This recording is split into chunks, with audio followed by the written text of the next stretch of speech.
The preseason top 25 was released, and guys, for the most part, this list is pretty credible. You have Georgia sitting at number 1. They are the back-to-back defending national champions, but I do have a little issue with Texas A&M at number 23 because it's like, what did you guys do exactly last year? Help me out.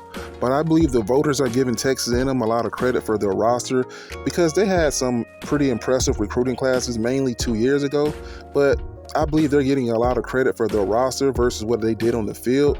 And also Oklahoma is the same. They're sitting at number 20. Again, they played in the Cheez-It Bowl last year. They won 6 games.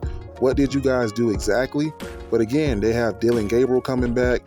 They're going to be pretty talented on the offense and defense.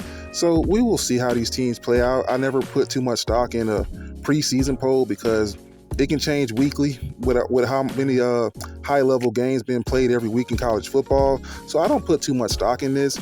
And another main thing I'm noticing about this list is that I was right about the Pac-12, guys. I made a video back in February talking about how the Pac-12 is the best quarterback conference in all of college football. I was laughed at. I was called stupid. I was called, I don't know what I'm talking about. I shouldn't run a content channel. But guys, I'm telling you what I know. The Pac-12 is supremely talented, and it's kind of sad that they're going to be breaking up after coming this far because they have really, really talented teams. I mean, Oregon State, USC, Washington, and I'm missing one, and Utah, all ranked in the top 25, guys. And Colorado has to play 4 of those teams. They don't have to play Washington, but they do have to play USC, Utah, Oregon, and Oregon State. And I made a video about that also saying that it's going to be a rough year for Colorado because they're breaking in new lines of scrimmage, offensive line and defensive line.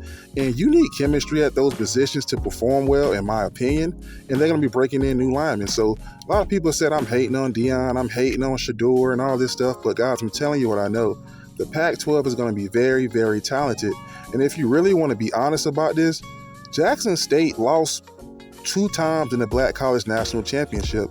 So it's not like when Deion Sanders was at Jackson State and he clearly had the talent advantage, he was just wiping those teams out. I mean, Alabama State played them tough. A couple of teams actually played Jackson State very, very tough and close. So if you really go watch those games at Jackson State, yeah, he had games where he blew out teams, of course, but he lost back-to-back in the national championship game, and a lot of teams played him close. So I say that to say this, it's not out of the realm of possibility for him to go lose against a USC or Oregon State or Oregon or, hell, even a Utah. Not to mention, Colorado opened up their season versus number 17 ranked TCU. So guys, I'm not hating on Shador. I'm not disrespecting Deion Sanders. I'm just simply telling you that Colorado is going to have a rough season. They play 5 ranked teams, not to mention Nebraska. Nebraska have Jeff Sims at quarterback, who was very, very talented. He played at Georgia Tech, where they wasn't very, very talented around him.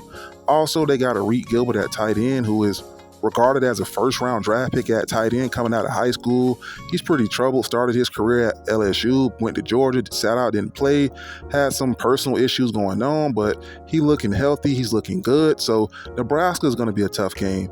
So guys, you let me know what you think about this preseason top 25. Am I wrong? Am I crazy about the Pac-12 being very, very competitive and having the best quarterbacks overall in one conference? Or am I wrong and crazy about Colorado struggling this year? You guys let me know. This is your boy Tater Too Real, where we always keep it too real. Holla.